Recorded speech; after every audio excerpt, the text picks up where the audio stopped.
Menyepadankan perempuan dengan produk adalah bentuk objektifikasi yang bukan saja merugikan, tapi menurut saya sih berbahaya secara ideologis.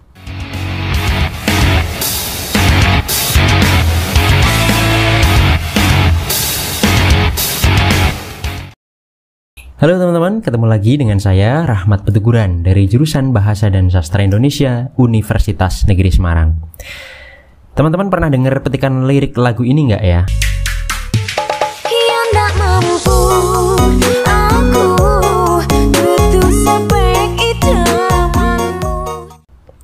Kalau kalian aktif menggunakan sosial media, pasti pernah denger ya. Lagunya sih terdengar asik, tapi lagu itu bikin gak nyaman karena menggunakan kata-kata yang menurut saya sih problematik. Dalam lagu itu ada kata spek yang digunakan untuk menggambarkan kualitas tertentu pada seseorang, khususnya perempuan. Berdasarkan topikalisasinya, spek dalam lagu ini dikaitkan dengan dua hal, yaitu ekonomi dan visual ya. Spek dalam pengertian ekonomi muncul secara tersurat dalam lirik berbunyi ning kene mung sepeke wong kere ya, atau kurang lebih artinya di sini cuma speknya orang miskin. Adapun spek dalam kaitannya dengan visual atau tampilan tubuh ya, muncul secara tersirat dalam hubungannya dengan lirik di baris sebelumnya, yaitu sing ono good looking masih. Nah, kata spek jadi persoalan karena dalam lagu ini digunakan untuk menggambarkan kualitas manusia, khususnya perempuan ya. Padahal istilah ini berasal dari dunia industri, khususnya manufaktur, untuk menggambarkan kriteria tertentu pada sebuah produk. Biasanya, kata spek digunakan untuk mencirikan sifat tertentu pada sebuah produk, misalnya bahannya, ukurannya, dimensinya, atau sifat-sifat lainnya. Nah, menyepadankan perempuan dengan produk adalah bentuk objektifikasi yang bukan saja merugikan, tapi menurut saya sih berbahaya secara ideologis. Emang di mana sih bahayanya? Yuk kita cari tahu.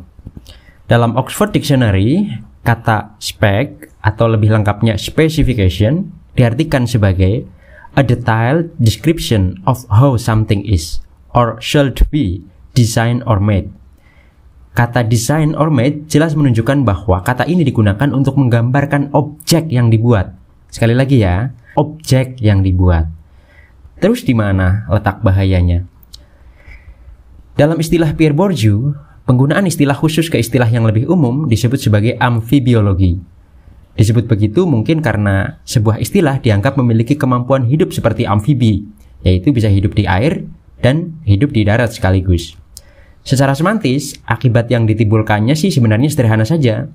Paling pol hanya bisa menyebabkan perluasan, pergeseran, atau perubahan makna. Tetapi secara ideologis ada implikasi bawaan. Sebagaimana amfibi, kata-kata yang mengalami perpindahan bidang akan mengalami perubahan makna. Namun demikian, sebagaimana amfibi juga, perubahan sifat-sifat semantis tidak bersifat absolut. Ada asumsi, ada konotasi, ada peranggapan yang tetap terbawa meskipun kata tersebut dipakai di lingkungan baru, dipakai di bidang yang baru. Dalam konteks ini, kata spek yang dipakai untuk menggambarkan perempuan akan tetap dipengaruhi oleh makna asalnya, yang dibawa dari dunia industri, khususnya manufaktur.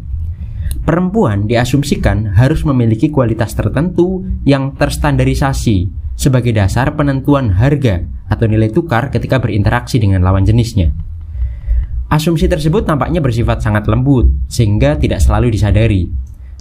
Dan justru karena tidak disadari, sebuah pisan ideologis justru menemukan efektivitas ideologisnya. Asumsi tersembunyi dalam penggunaan kata spek inilah yang berpotensi mengobjektifikasi perempuan. Perempuan disepadankan dengan produk manufaktur yang harus memiliki kriteria tertentu sebagai dasar penentuan nilai tukarnya. Penggunaannya dalam lagu membuat asumsi ini terdistribusi secara luas. Keberterimaannya juga semakin besar karena lagu cenderung menghibur dan menyenangkan. Nah, sebagai orang yang mendengarkan lagu ini, kira-kira teman-teman juga melihat ada persoalan nggak ya? Kira-kira perempuan bakal terima nggak ya kalau dirinya diasumsikan begitu? Bakal terima nggak ya kalau dirinya disepadankan dengan produk dunia industri? Biar teman-teman perempuan aja deh yang jawab, biar saya nggak kelihatan sok tahu. Terima kasih. Assalamualaikum warahmatullahi wabarakatuh.